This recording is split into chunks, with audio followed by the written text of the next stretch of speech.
दो सीटों पर आप चुनाव लड़ रहे हैं। दोनों सीटों के पीछे की मेन वजह क्या थी कि सिर्फ इन्हीं दोनों सीटों पे, जिस पे लेकर आपके ऊपर इल्जामात का सारे, ये कोई पहली बार इल्जाम वैसे तो नहीं लग रहे, आप पे पहले भी बहुत सारे इल्जाम लगते हैं कि वोट काटते हैं सब। सवाल पैदा देखिए, हमारी पार्टी का फैसला है, हमने फैसला लिया। अब इल्जाम लगाते हैं, लगाइए, जमहूरियत है, हमको कोई फर्क नहीं पड़ता। हमारा मानना यह है कि डेमोक्रेसी में जिसको दबाया जा रहा है, जिसको कुचला जा रहा है और जिसने अवाम के लिए अपना सब कुछ कुर्बान किया, और हम उस नैरेटिव को तोड़ना चाहते। ये नैरेटिव ये है कि वो जो लोग पावर में हैं वो ये बैठ के तरेंगे कि कहेंगे कि कौन नेशनलिस्ट है तो हम नेशनलिस्ट बोलेंगे, ये कम्युनल है तो हम कम्युनल बोलेंगे, ये एंटी नेशनल है तो एंटी नेशनल बोलेंगे, जिसको जेल में डाल देंगे तो उसको हम भुला देंगे। हम ये बोलना चाह रहे तुम जेल में डालोगे, हम जनता में ला के खड़ा करेंगे। तुम एंटी नेशनल बोलोगे, हम नेशनलिस्ट बोलेंगे। तुम कम्युनल बोलेंगे, हम सेकुलर बोलेंगे। तुम गाली दोगे, हम बोलेंगे हमको और आवाज चाहिए। तो ये हमारा फैसला रहा है। दोनों सीट पर अगर मैं मुस्तफाबाद और यहाँ की बात करूँ, ओखला विधानसभा की, अगर मुस्तफाबाद से ताहिर हुसैन ना होते और ओखला से शिफाउर रहमान ना होते, तो आपको लगता है कि फिर आप किस रुख जाते? अगर आप ना होते दुनिया में, मैं ना होता दुनिया में, तो इसका सवाल का तो जवाब नहीं है ना। जो है उन्हीं को करना पड़ता है ना, तो हमने किया। एक वीडियो यहाँ के जो विधायक हैं मानतुल्लाह खान का, आपके बारे में बड़ा वायरल हुआ। वो 27 को भी आएगा, वो 29 को भी आएगा, वो 31 को भी आएगा, क्या कहेंगे?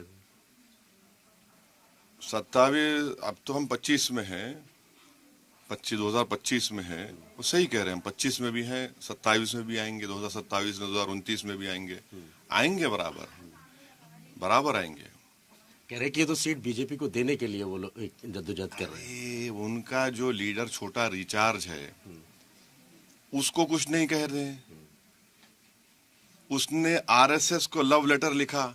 उनके बड़े अब्बू हैं क्या मोहन भगवत? आप आरएसएस को लेटर लिखते हैं, क्यों लिखते लेटर आप? और आप सब चीजें जो पॉलिसी आपकी पूरी हिंदुत्व के ऊपर है, क्या फर्क है आप में बीजेपी में? और 10 साल से वो एक रूलिंग पार्टी के विधायक रहे हैं। ये क्या काम करवाया तुमने यहाँ पर, बताओ, डेवलपमेंट का? डेवलपमेंट को लेकर नहीं, आप छोड़ दीजिए हमारी सब बातों को। 10 साल से रूलिंग पार्टी के हिस्सेदार हैं आप, क्या डेवलपमेंट काम करा? एक पीने का पानी का इंतजाम नहीं कर सके आप। वक्फ बोर्ड के आप चेयरमैन थे, आप ही पर केस लग गया। वक्फ बोर्ड 16 महीने से नहीं है। मोदी को आपने मौका दिया, एक ऐसे ऑफिसर को लाके डाल दिया कि पुरानी ईदगाह में वहां पर इंक्रोचमेंट हो गया। 10 साल में आप कचरे का ढेर अंबार बना दिया। यहाँ पर माउंट एवरेस्ट बन चुका है, गंदगी भरी हुई है। कौन सा तुमने रूलिंग पार्टी का रह गया क्या करा? हम भी रूलिंग पार्टी के नहीं है। मैं आपको, हमारा एक बहादुरपुर असेंबली सेगमेंट है, आज से 8 महीना पहले 15 करोड़ के सिर्फ पानी की लाइन डलाया वहां पर मैं। हम रूलिंग पार्टी के नहीं है। अकबरुद्दीन ओवैसी के चंद्रायनकोट असेंबली सेगमेंट में 290 करोड़ का सीवरेज लाइन वहां पर काम शुरू हुआ। मेरे पार्लियामेंट कॉन्स्टिट्यूंसी में कारवान में हमारे एमएलए कौसर साहब, वहां पर 2 साल पहले मैंने 280 करोड़ का सूरज काम शुरू करा, जो कम से कम 80% मुकम्मल हो चुका है। आप तो रूलिंग पार्टी के रहे कि तुम कुछ नहीं कराए। अगर मुझे गाली देने से केजरीवाल का और उनके साथियों का पेट भरता है, दो गाली, मुझे क्या करना है? सच्चाई तो तुमको तुम्हारे सामने है। हम ये पूछना चाह रहे कि तुमको बेल कैसे हुई, शिफा को क्यों नहीं हुई? केजरीवाल को रेगुलर बेल क्यों हो गई, शिफा को क्यों नहीं होती?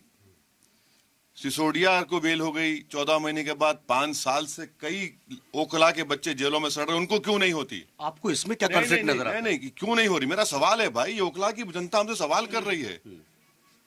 तुम्हारे पास ऐसा जहर का तिरिया क्या है, बताओ हमको, बताओ ना, क्या है वो? बेल को लेकर, हाँ, हर चीज को लेकर ये बुनियादी सवालात हैं। मुद्दों की बात यहाँ पर होते हैं कि सीवर की बात की आपने, सड़क की बात की आपने, याद है, हालांकि पिछले 1 साल से वो कहते हैं कि मैं तो जेल में था, इस वजह से काम नहीं हो पाया। हाँ, जेल में था तो काम नहीं हो पाया। अरे भाई, तुम 10 साल से तो एमएलए है, तुम 10 साल में तुमने क्या करा है बताओ? तुम तो सिटिंग एमएलए हो, तुम्हारी रूलिंग पार्टी है, तुम्हारा मुख्यमंत्री है, झूठ पे झूठ बोले जा रहे हो। अच्छा, शिफा जेल में किस लिए गया? किसी का प्लॉट कब्जा किया उसने? है, किसी को मारा उसने? संविधान की अजमत को बुलंद करने के लिए, जमहूरी इक़्तिदार को मजबूत करने के लिए, नौजवानों के हौसलों को बुलंद रखने के लिए उसने अपना सब कुछ कुर्बान कर दिया। आप सोच भी सकते हैं कि ये जब छोड़ के गए थे उनके बच्चे क्या थे? आज उनके बच्चे पहली मर्तबा अपने बाप को शायद जिस्मानी तौर पर महसूस करे होंगे।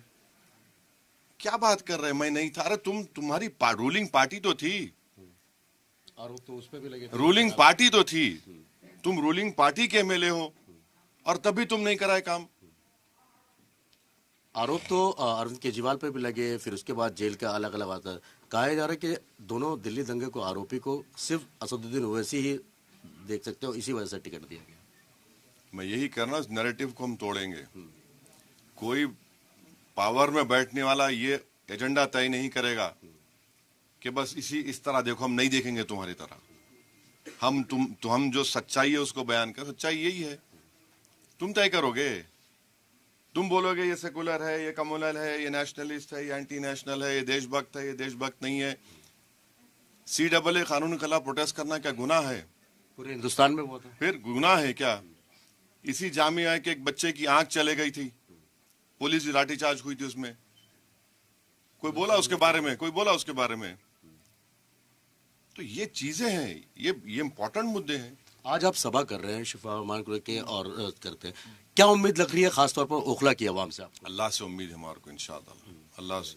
दो सवाल थोड़ा सा बटे है। जेपीसी को लेकर आपने कहा और वक्फ बोर्ड बिल आएगा तो वो पूरा वक्फ बोर्ड को खत्म कर दिया गया, इस पर आपको क्या कहना है? एक बात सुनिए, एक मिसाल देते हैं आपको। अभी अमेंडमेंट क्या किया गया कि वक्फ बाय यूजर जिसमें डिस्प्यूट होगा या गवर्नमेंट प्रॉपर्टी होगी, वक्फ बाय यूजर नहीं होगा। अमेंडमेंट है। दिल्ली में 123 प्रॉपर्टीज हैं जो गवर्नमेंट के कब्जे में है, जो 10 साल से केजरीवाल की सरकार ने उसको हासिल नहीं किया। नंबर 1, ये चेयरमैन रहे यहाँ के मौसूफ। अब वो 123 प्रॉपर्टीज में पार्लियामेंट सामी की मस्जिद भी है। अब वो वक्फ बाय यूजर नहीं रहेगी। कल सरकार बोलेगी नहीं, हम कलेक्टर ने कह दिया कि गवर्नमेंट प्रॉपर्टी है, क्या करेंगे आप? आप लोगों की कुछ बात मानी गई मीटिंग में या नहीं मानी गई? हमने जितने अमेंडमेंट्स दिए माने नहीं, नहीं माने, उल्टा उसको और खराब कर दिए। पहले ही से गंदा था वो अमेंडमेंट, उसको और उन्होंने नीचे लेके चले गए। अब वक्फ बाय यूज, अब बताइए, पार्लियामेंट की मस्जिद, उस पे केस चल रहा है, कलेक्टर बोलेगा गवर्नमेंट प्रॉपर्टी और म्यूटेशन भी करा देगा। इतने पावर्स आपने दे दिए कलेक्टर ऊपर का ऑफिसर को।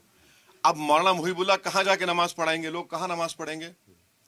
और सच्चर कमेटी ने 2007 में कहा था दिल्ली के 123 प्रॉपर्टीज के बारे में कि उसकी उस वक्त कीमत 3000 करोड़ थी।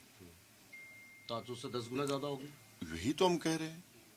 इवैक्यू प्रॉपर्टीज हरियाणा पंजाब में कितने, वो सब गायब।